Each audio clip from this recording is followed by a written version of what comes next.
감사합니다. 하나님께서 영광 받으신 줄로 믿습니다. 우리 옆에 분에게 인사하겠습니다. 주님의 이름으로 축복합니다. 아멘. 우리가 하나님 앞에 갔을 때도 천군 천사들이 우리를 이렇게 환영해 주실 줄로 믿습니다. 오늘 이 시간 말씀을 통해 함께 은혜를 나누시는 저와 여러분들 되시기를 주의 이름으로 축원합니다. 한 남자는 한때 세상에서 가장 불행한 사람으로 불려졌습니다. 그의 어머니는 사생아로 마을에서 손가락질을 당했고 그는 4살 때 동생의 죽음을 보았습니다. 9살 땐 어머니, 18살 땐 사랑하는 여동생의 죽음을 본 사람입니다. 그의 아내는 정신 이상자로 그의 2 아들도 그의 품에서 죽었습니다. 전쟁에 참가했다가 친구들의 죽음을 무수히 목도하기도 했습니다. 이 사람은 정치에 나섰지만 연거푸, 낙선의 아픔을 겪었고 그의 인생은 온통 실패의 연속이었습니다.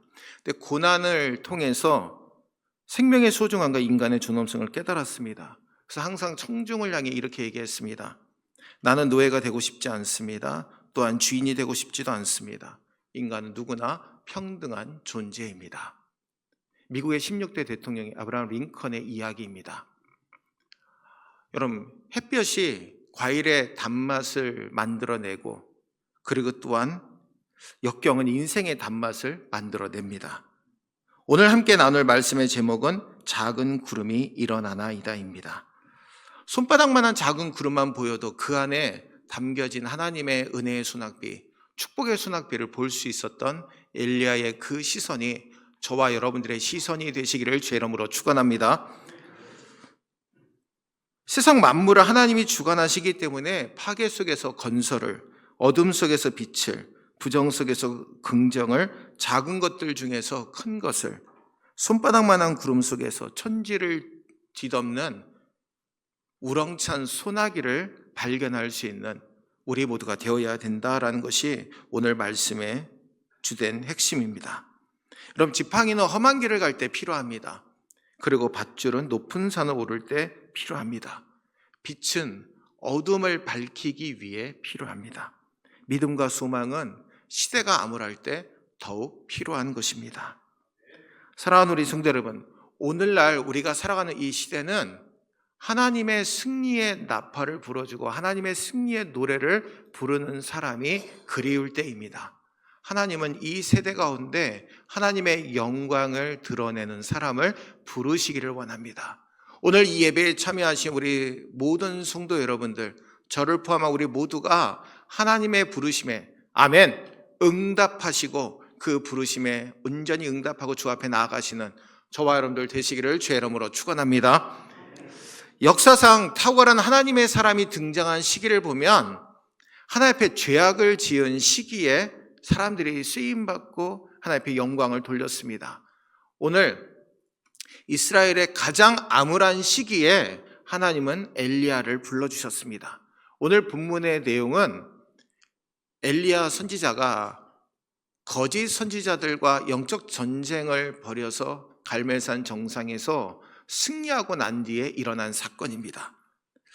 여러분, 3년 6개월 동안 이스라엘에 비가 내리지 않았습니다. 우리가 최근에 산불로 인해서 많은 인명피해와 많은 재산의 피해를 입었습니다. 낙엽층이 너무나 두껍다 보니까 아무리 헬기로 물을 쏟아부어도 그리고 호스로 물을 쏟아부어도 불이 잘 꺼지지 않았습니다. 근데 하늘에서 약 3mm, 5mm 정도 되는 비가 내렸는데 그로 인해 주불이 진화되는 모습을 보게 되었습니다. 정말 하나님께서 우리를 돌보시지 아니하면 우리는 너무나 연약한 존재임을 다시 한번 깨닫게 되는 사건이었습니다.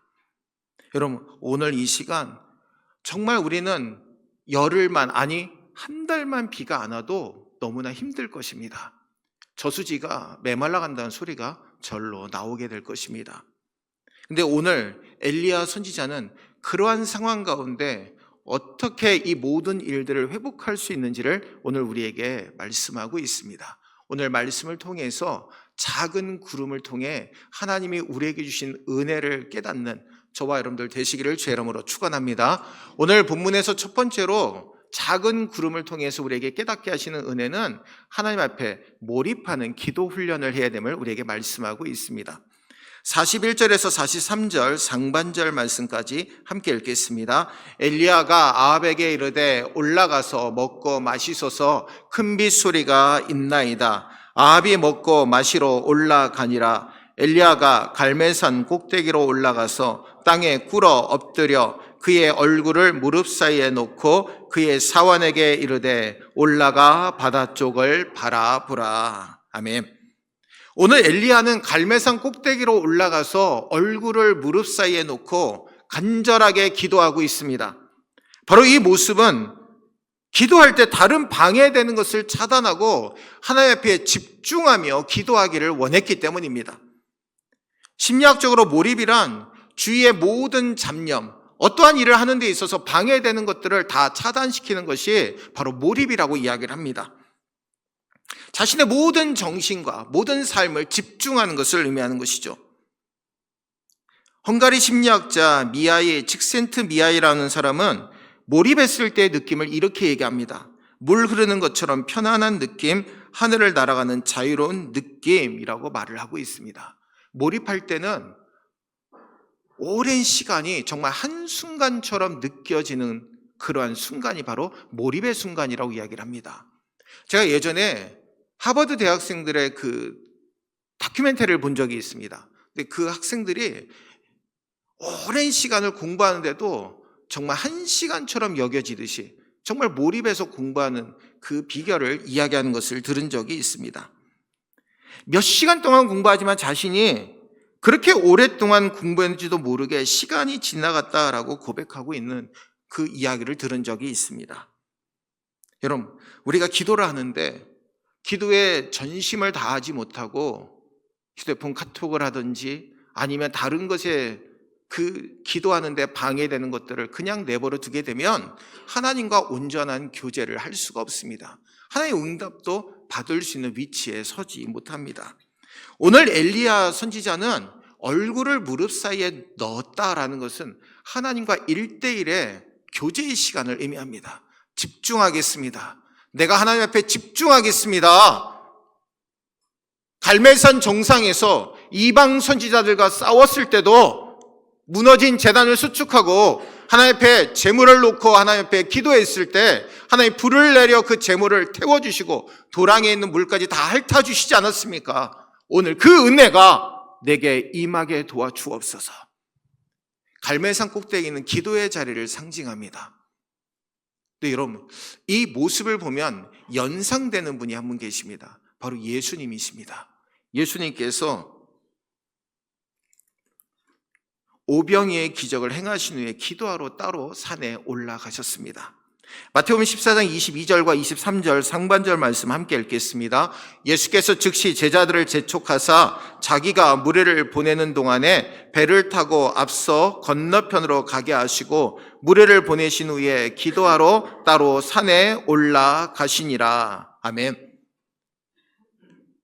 예수님도 오병이의 기적을 행하시고 산에 올라가셔서 하나님 앞에 기도하셨다라는 겁니다. 엘리야 선지자는요, 거짓 선지자들과 영적 전쟁을 벌여서 승리했습니다. 그러면 사람들을 불러 모아서 얼마든지 잔치를 배설할 수 있었을 겁니다. 내가 거짓 선지자들을 이렇게 이겼다. 그들을 기송강가에서 다 베어버리고 이제 우리가 하나님 앞에 올바로 설 수 있는 기회를 얻게 되었다. 우리 다 같이 모여서 잔치를 베풀자라고 이야기할 수 있었을 겁니다. 근데 그는 승리에 도취되지 않았습니다. 오히려 갈멜산 정상으로 다시 올라가서 하나님 앞에 얼굴을 무릎에 묻고 기도하고 있는, 몰입하고 있는 엘리야의 모습을 보게 됩니다. 여러분, 이스라엘 백성들이 가뭄으로 3년 6개월 동안 고통받고 있을 때 엘리야 선지자는 하나님 앞에 나아가서 기도하기 시작합니다. 그리고 우리 예수님께서도 십자가를 지시고 골고다 언덕을 오르셨던 것처럼 오늘 우리를 위해서 아낌없이 모든 것을 베푸신 주님의 그 모습을 닮아가시고 엘리야와 같이 집중해서 몰입해서 하나님 앞에 기도하시는 저와 여러분들 되시기를 주의 이름으로 축원합니다. 여러분, 그리스도인이란 세상 사람들이 다 안 된다라고 그리고 또한 망했다, 이제 끝났다라고 이야기할 때 우리는 이렇게 선포할 수 있어야 됩니다. 아닙니다. 하나님이 우리를 다시 일으켜 세워주십니다.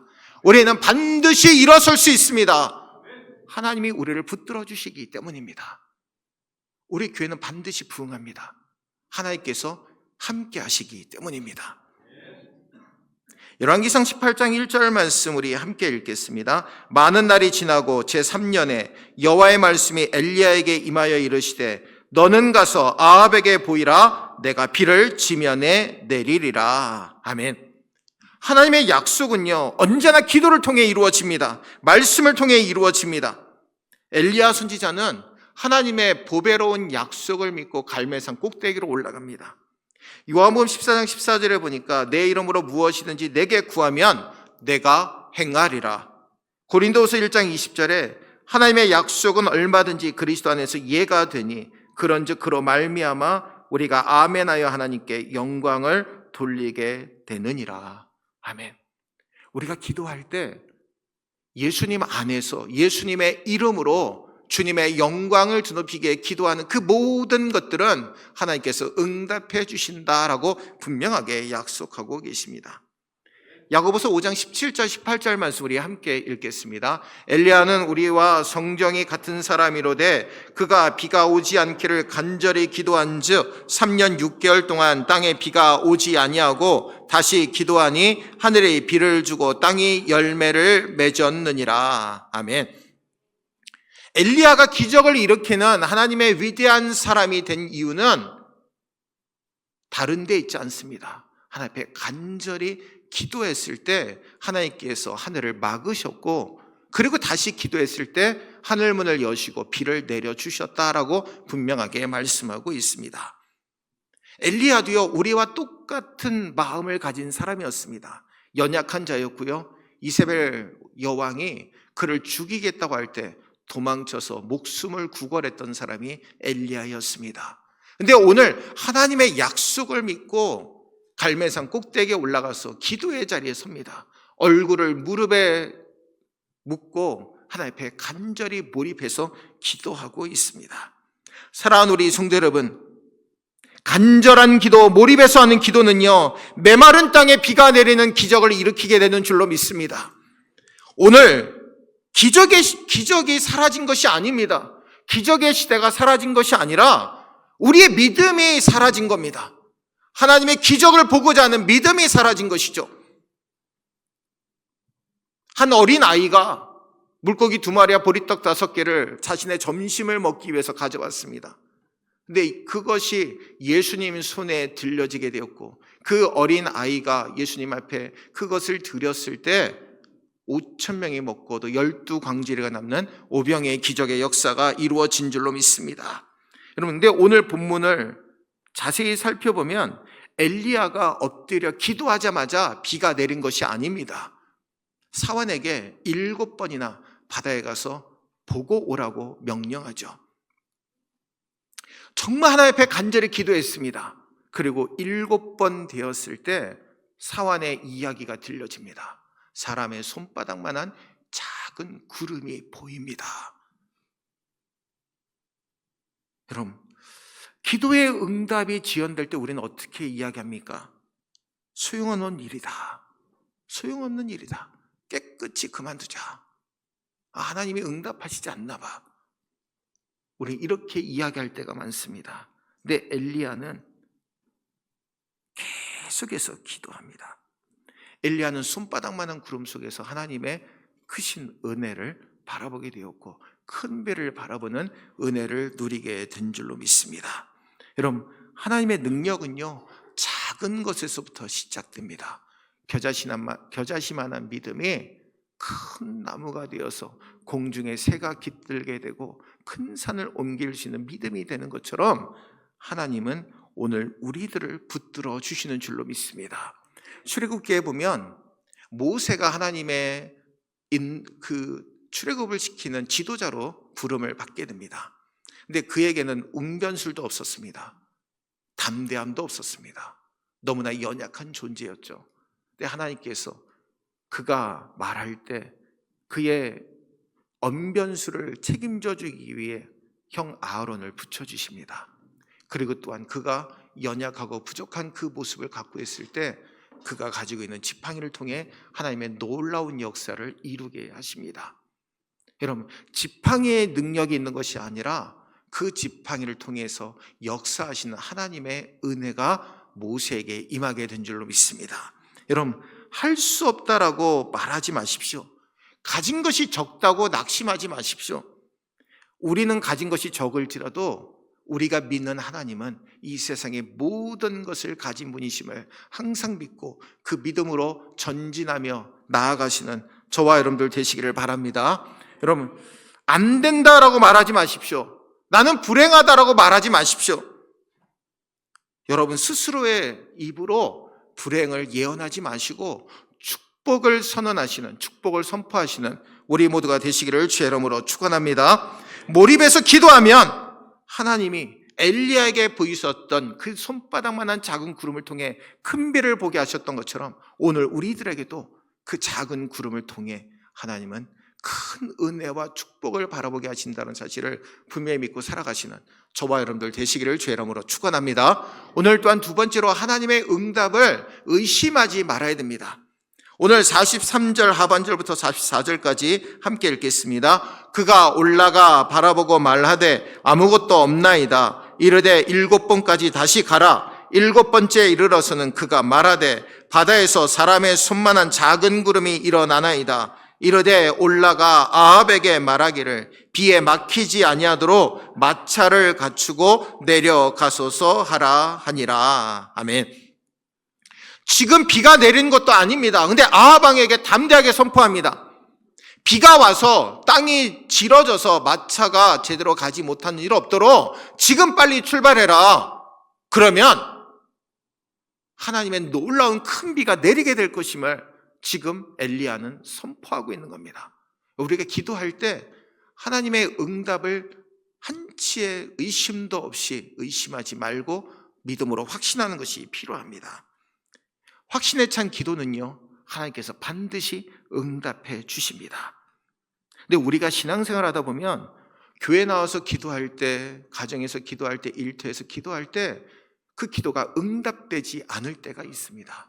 근데 낙심하지 마시고 이루어질 때까지 기도하는 우리 모두가 되어야 될 줄로 믿습니다. 여러분, 우리는 우리의 자녀들이 영적 거인이 되기를 소망합니다. 근데 그렇게 살지 못할 때도 있습니다. 근데 여러분, 그렇다라고 자녀들을 위한 기도를 멈추지 마십시오. 하나님께서 귀하게 우리의 자녀를 사용하여 주실 줄로 믿습니다. 우리의 자녀들을 통해 하나님의 역사를 이루어 주실 줄로 믿습니다. 여러분, 자녀들을 위해 축복하며 기도하게 될 때 그 축복은 반드시 그 자녀를 올바로 성장시키는 원동력이 될 줄로 믿습니다. 우리의 기업이 창대해지기를 기도하고 있는데 지금은 손바닥만한 구름밖에 보이지 않습니다. 그러나 하나님, 그 손바닥만한 작은 구름일지라도 장대비가, 큰 비가 내릴 것을 내가 믿음으로 확신합니다. 의심은 다 물리치시고 믿음으로 확신하시는 우리 모두가 되시기를 주의 이름으로 축원합니다. 사도행전 12장에 보면 베드로가 복음을 전하다가 감옥에 갇히는 사건이 등장합니다. 그래서 초대교회 성도들이 함께 모여 기도하기 시작하죠. 하나님, 그 베드로 사도를 해방되게 하셔서 우리 곁으로 돌아오게 도와주옵소서 간절하게 기도합니다.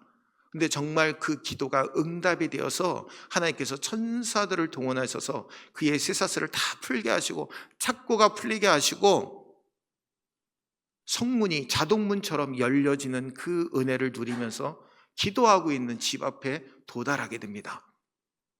그리고 그 앞에서 문을 두들기죠. 로데라고 하는 그 소녀가 그 소리를 듣고 베드로가 돌아온 것을 알게 됩니다. 그리고 사람들에게 외칩니다. 우리의 기도가 응답되었습니다. 베드로 사도가 돌아왔습니다라고 선포합니다. 근데 그곳에 있던 사람들이 어떻게 대답합니까? 야, 미쳤다.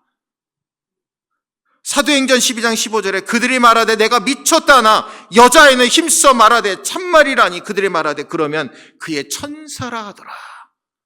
베드로가 돌아온 것이 아니라 그의 천사가 온 것이겠지. 야, 너 미쳤어. 어떻게 베드로가 감옥에 있는데 돌아오냐고. 이곳에 올 수 있느냐로 얘기합니다. 근데 베드로가 문 두드리기를 그치지 않을 때 그들이 문을 열어 베드로를 보고 놀라게 되었음을 성경은 증거하고 있습니다. 어느 지역에 계속된 가뭄으로 인해 그 지역의 교회 성도들이 함께 모여서 어느 토요일 날 하루를 기도하는 날로 세웠습니다.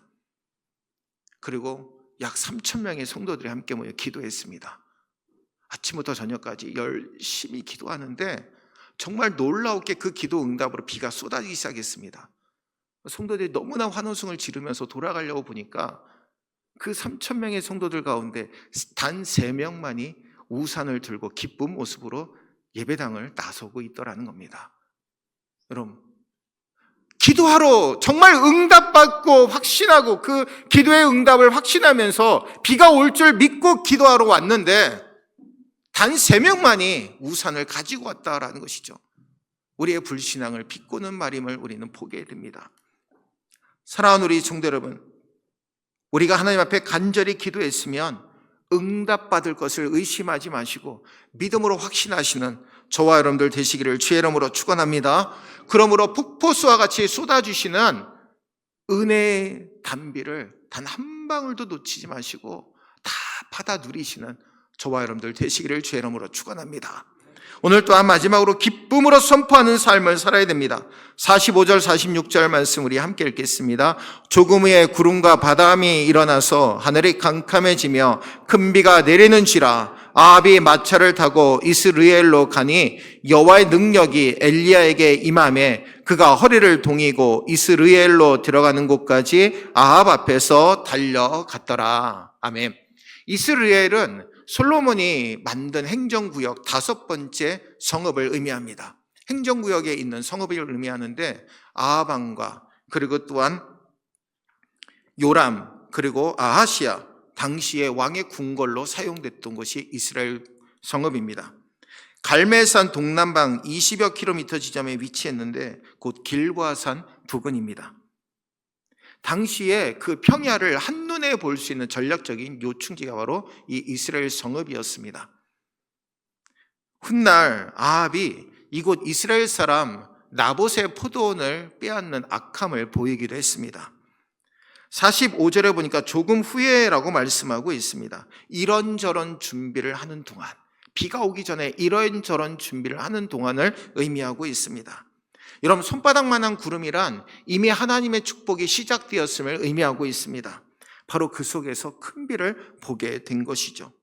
우리의 변화는요, 아주 작은 것에서부터 시작이 되어집니다. 가족 관계에서도 큰 일로 문제가 생기는 것보다 사소한 것 때문에 싸우게 되는 것을 보게 됩니다. 인터넷 기사를 제가 보다 보니까 예비 부부가 파혼한 기사가 떴습니다. 근데 뭐 때문에 파혼했는지 보니까 순대 하나 때문에 파혼하게 된 겁니다. 예비 부부가 순댓국집에 밥을 먹으러 갔는데 서로 스타일이 다릅니다.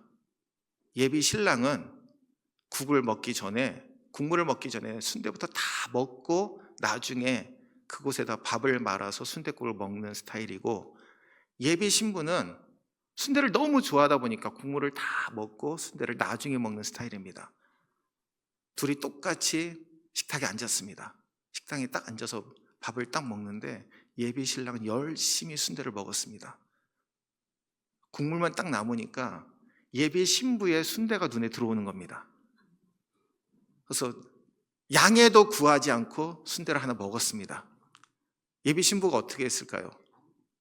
아주 막 부하가 나가지고, 야, 넌 어떻게 된 게 말도 하지 않고 내 순대를 먹냐고.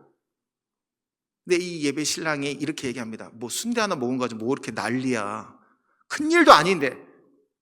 야, 너는 내게 대한 배려도 없어. 그냥 끝내자. 순대 하나 때문에 파혼을 하게 된 겁니다. 여러분, 배려가 없으면 평생 살다 보면 다 빼앗기고 말게 되겠죠. 여러분, 작은 배려와 언어는 불같은 화도 누그러뜨립니다. 금이 갔던 사랑도 다시 메꾸어 줍니다. 우리의 갈등은요, 아주 작은 것에서부터 시작됩니다. 여러분, 다이어트를 하고 있는데 우리가 알아서 밥을 잘 챙겨 먹으면 좋은데 옆에 사람이 다이어트 한다고 밥을 딱 퍼다 주는데 작게 퍼다 주면 굉장히 기분이 상할 겁니다. 내가 알아서 먹으면 되는데. 그럼 그런 경우가 있지 않습니까? 내가 알아서 조절해서 먹으면 되는데 옆에서 다이어트 하고 있으니까 요만큼만 먹어라고 밥을 요만큼만 갖다 주면 굉장히 기분이 상할 겁니다. 많이 갖다 주고 거기에서 그냥 덜어 먹게 해주면 더 좋을 텐데 아주 작은 것 때문에 갈등이 일어나는 모습을 보게 됩니다. 여러분, 가정이 변화되고 직장이 변화되고 교회가 변화되는 것은요, 작은 것에서부터 변화가 일어나게 됩니다. 서로 배려하게 되면요, 정말 그 가운데서 은혜가 넘치게 되는 것이죠. 함께 기도할 때 그곳에서 기도의 동역자가 되주면 놀라운 기도의 효과는 배가가 됩니다.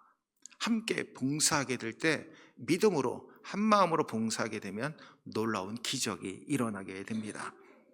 여러분, 갈멜산에서 이스라엘 성읍까지 가는 거리가 22.4km 정도 된다고 합니다. 근데 여러분, 어떻게 사람이 말이나 마차보다 더 빨리 달립니까? 그것은 불가능한 일입니다.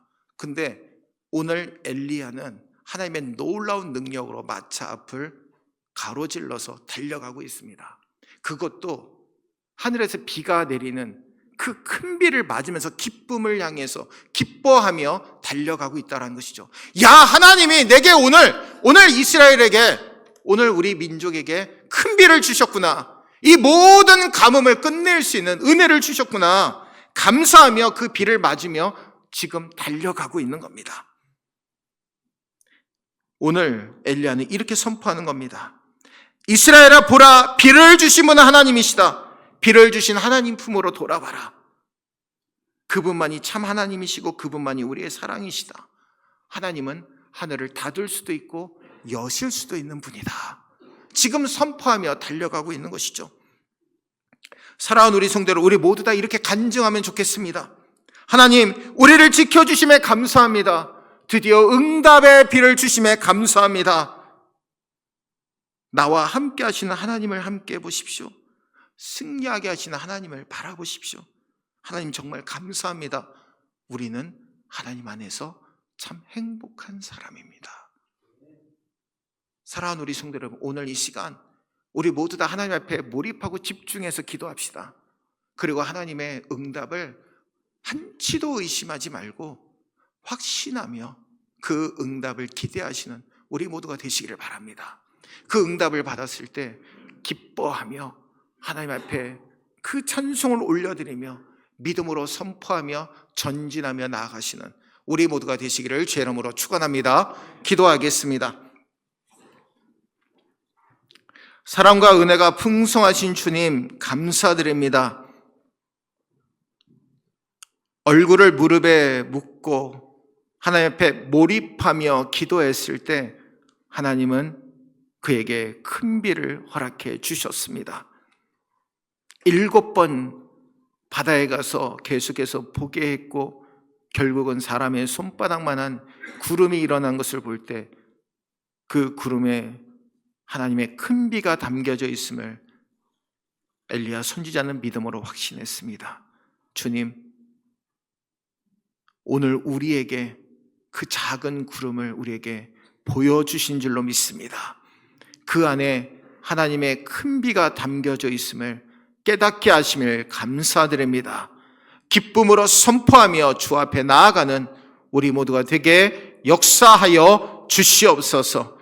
성령의 능력 가운데 붙들어 주시고 주님의 영광 드높일 수 있도록 인도하여 주옵소서. 아버지여, 우리는 연약하고 부족합니다. 그러나 주님이 우리와 함께 하실 때 능력으로 그 모든 일들을 감당할 수 있는 줄로 믿사오니 은혜 베푸시고 함께하여 주시옵소서. 거룩하신 예수님의 이름으로 간절히 기도하옵나이다. 아멘.